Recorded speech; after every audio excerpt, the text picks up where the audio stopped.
이번 시간에는 설계 주제 중에서 세부 주제로 설계의 원리, 어떻게 하면 좋은 설계를 할 수 있나 라고 하는 그런 원리들에 대해서 좀 이야기를 해보는 시간입니다.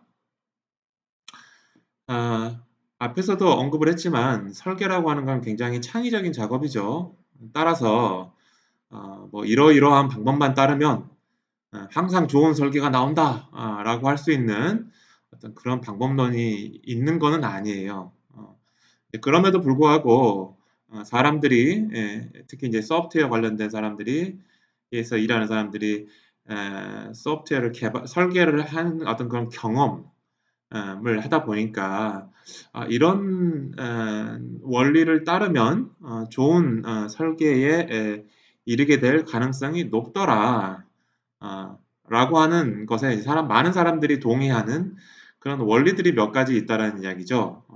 그래서 이제 그런 원리들이 무엇인가, 경험으로부터 얻어진 그런 좋은 설계에 도달하는 원리가 무엇인가라고 하는 것들에 대해서 우리가 살펴보는 게 이번 주제라고 할 수가 있겠습니다. 그래서 이제 뭐 여러 가지 네 가지, 적어도 네 가지 정도 이야기를 한번 해볼 텐데요.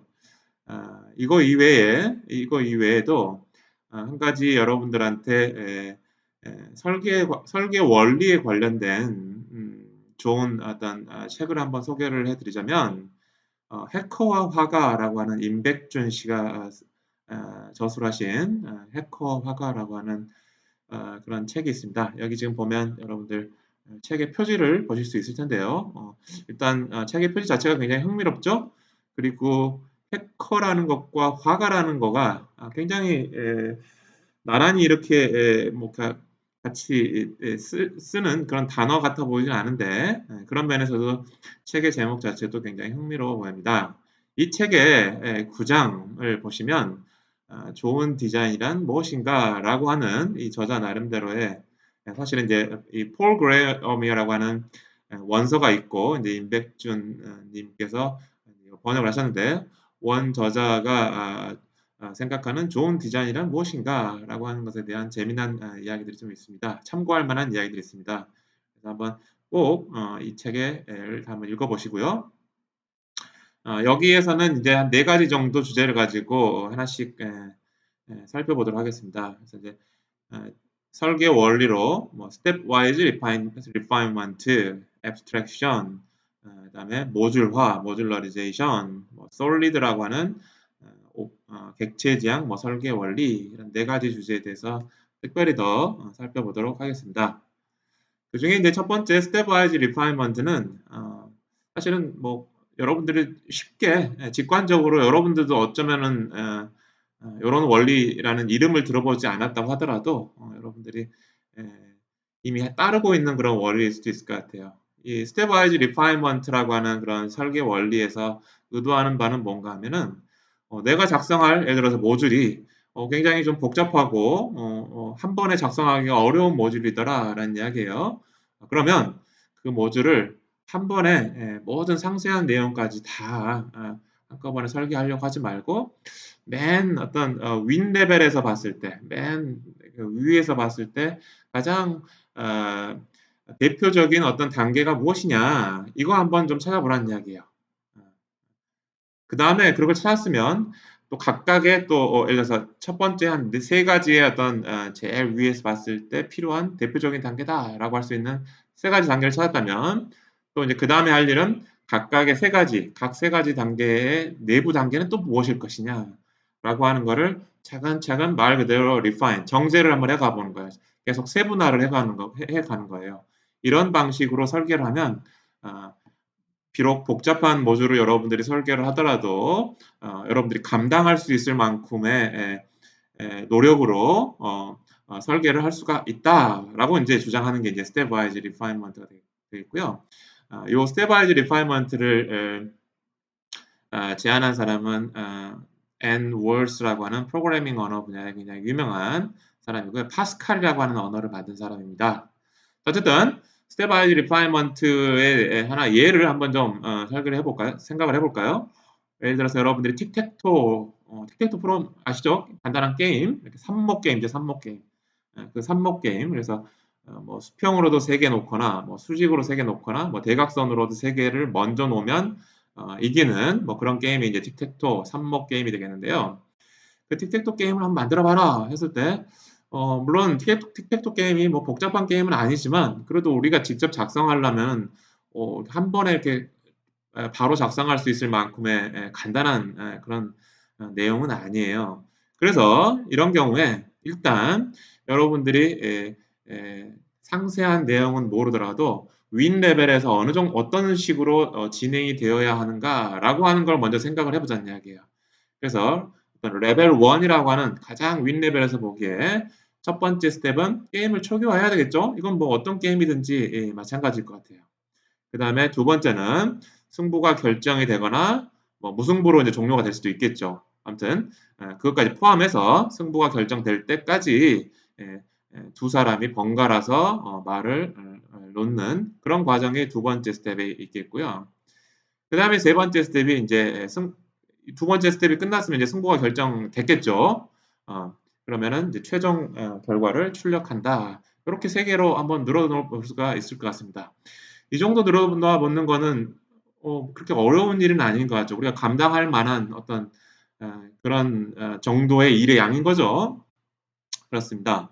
그 다음에 이제 할 일은 각각의 단계들이 여러분들이 딱 보시기에도 게임을 초기화한다라고 하는 요 단계에서도 들여다보면 꽤 할 일들이 좀 있을 거고 특히나 두 번째 단계 번갈아서 말을 놓는 승부가 결정될 때까지 그 단계는 정말 뭔가 많은 일들이 요 안에 들어가 있어야 될 것 같죠.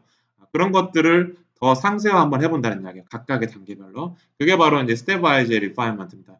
물론 레벨 2에서 또 그렇게 상세화하고 레벨 2에서도 아직 더 상세화할 일이 남았으면 또 레벨 3 가고 그건 필요한 만큼의 레벨을 여러분들이 증가시키면 될 것 같습니다. 그래서 그 다음 슬라이드에 보면은 일단 레벨 2까지 상세화를 시켜서 어느 정도 틱택토 프로그램에 대한 이제 설계를 완료한 그런 내용이 나옵니다.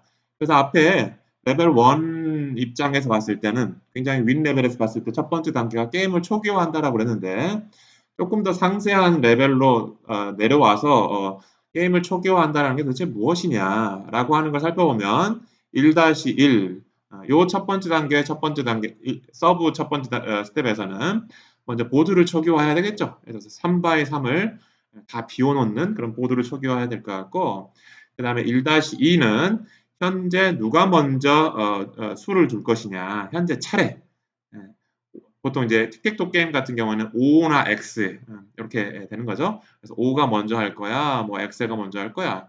요거 초기화하는 게 바로 게임을 초기화하는 것이다 라는 이야기죠. 그 다음에 승부가 결정될 때까지 번갈아 두는 것도 2-1부터 2-3-2-2 하나, 둘, 셋, 넷, 다섯, 여섯, 일곱, 여덟인가요? 아니면 일곱 정도 되나요? 7개의 또 상세 단계로 세분화시켰어요. 이 단계 하나를.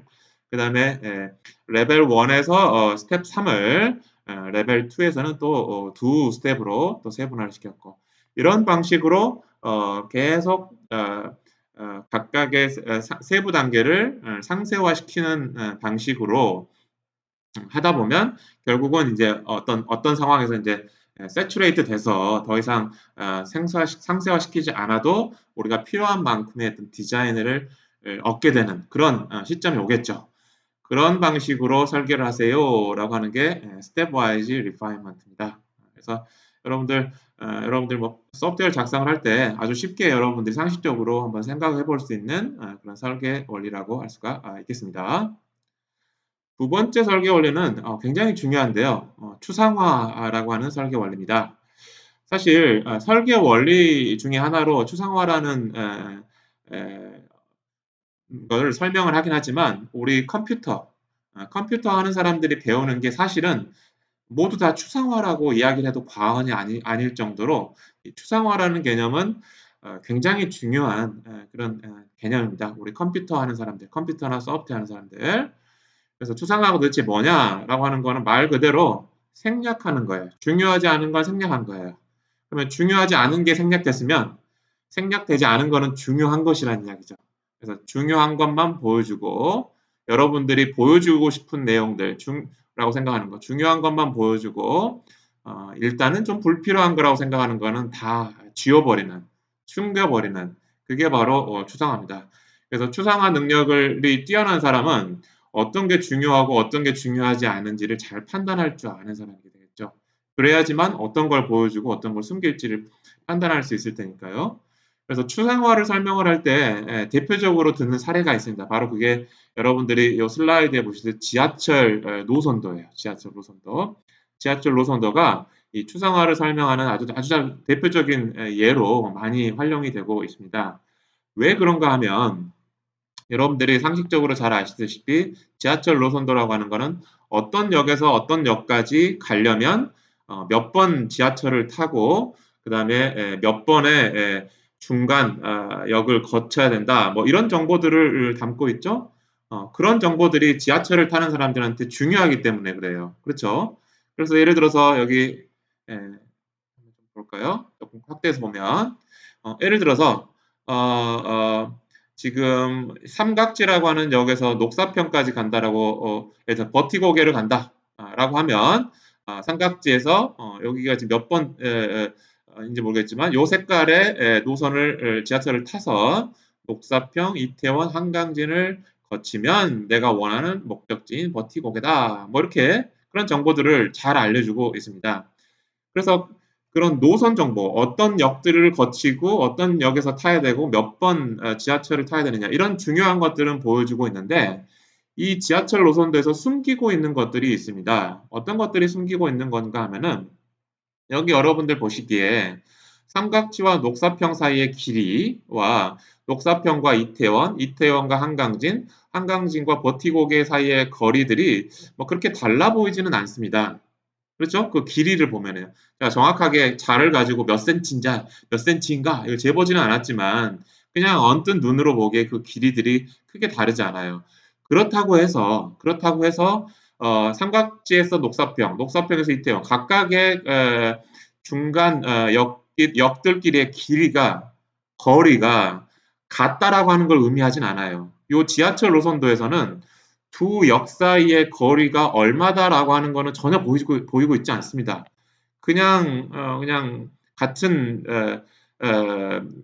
길이만큼 띄어서 그냥 보여주고 있을 뿐이지 그렇다고 해서 항상 정확하게 요 거리가 같다. 각각의 요 길이에 해당하는 비례해서 실제로 지도를 보면은 두 역사의 거리가 요 지하철 노선도의 그 길이에 비례해서 만들어져 있다라고 생각하면 절대 오산입니다.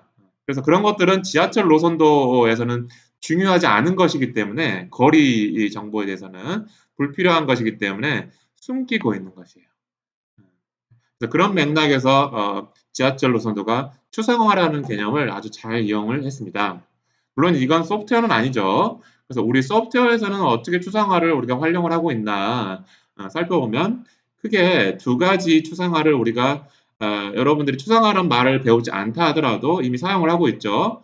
대표적으로 procedural abstraction 그러니까 함수를 사용한 추상화 이렇게 생각하면 될 것 같습니다.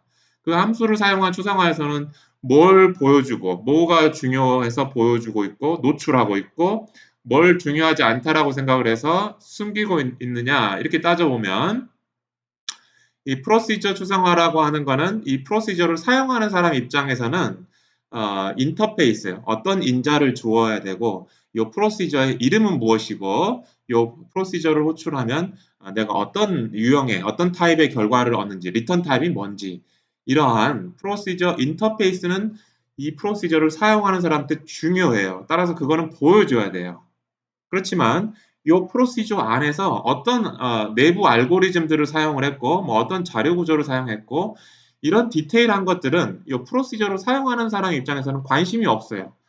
중요하지 않아요. 그래서 숨기는 겁니다. 인터널 알고리즘을. 그게 바로 procedural abstraction이에요. 그래서 사실은 여러분들이 어떤 소프트웨어 함수를 짜서 여러분들이 짠 함수를 다른 사람들이 라이브러리로서 사용을 한다라고 하면 그건 바로 procedural abstraction이라고 하는 걸 사용하고 있는 거예요. 그런 원리를. 아시겠죠? 그 다음에 여러분들이 이미 묵시적으로 사용하고 있는 추상화 원리가 데이터 abstraction이에요. 그래서 데이터 앱스트랙션은 뭐가 중요한가 하면 이것도 역시 마찬가지로 어떤 데이터를 사용하는 사람 입장에서 중요하다, 중요하지 않다라고 하는 것을 판단하는 것입니다. 그래서 사용자 입장에서 중요한 건 뭐냐면 이 데이터를 사용하기 위해서 내가 필요한 연산이 무엇일까? 나한테 허용된 연산이 무엇일까? 그래서 정수라고 하는 데이터면 덧셈, 뺄셈, 곱셈, 나눗셈을 할 수 있어요. 이런 것들이 나한테 허용된 오퍼레이션인 거잖아요. 그래서 주어진 데이터에 대해서 나한테 허용된 오퍼레이션이 무엇이냐가 중요하기 때문에 그런 오퍼레이션들, 특히 그 오퍼레이션에 대한 인터페이스들은 다 보여줘야 돼요. 그거 안 보여주면 별로 의미가 없는 것이고요. 그 다음에 숨겨야 되는 거는 뭔가 하면은 그 내가 다루고 싶은 그 데이터가 내부적으로는 뭐 어레이로 표현되어 있는지 뭐 링크드 리스트로 표현되어 있는지 뭐 맵으로 표현되어 있는지 그건 나는 don't care. 나는 별로 관심 없어요. 쓰는 사람 입장에서는. 쓰는 사람 입장에서는 그냥 연산만 하면 되는 거예요. 데이터의 표현은 알아서 해. 라이브러리에서 알아서 해주세요. 저는 아무 신경 쓰지 않을게요. 라는 거예요. 그래서 그런 데이터를 정말로 concrete하게 구체적으로 어떻게 표현하느냐라고 하는 거는 데이터를 쓰는 사람 입장에서는 unnecessary, unimportant한 그런 인포메이션이기 때문에 숨기는 거예요.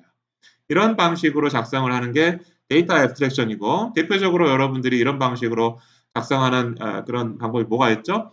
클래스를 작성하면 돼요.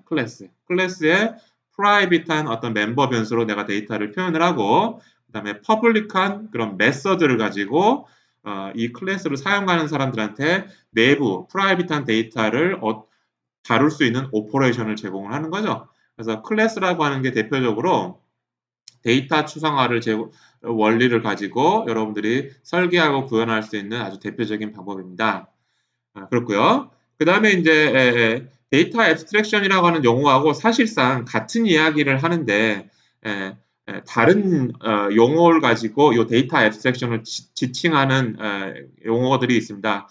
이 용어들도 여러분들이 꼭 알아두시기 바랍니다. 그런 용어들이 information hiding, 인캡슐레이션, 캡슐화, 뭐 이거는 정보 은닉, 뭐 이렇게 번역을 하더라고요. 그 다음에 추상 데이터 타입, abstract 데이터 타입, 말 그대로 concrete한 리프레젠테이션은 숨기겠다는 이야기예요. 그래서 이런 세 가지 용어들이 사용이 되는데요. 미묘한 차이들은 있을 수는 있지만 사실 다 방금 설명한 데이터 추상화라고 하는 것을 지칭하는 또 다른 용어입니다. 이 용어들도 아주 자주 빈번하게 언급이 되기 때문에 여러분들 잘 숙지를 해두시면 좋을 것 같습니다.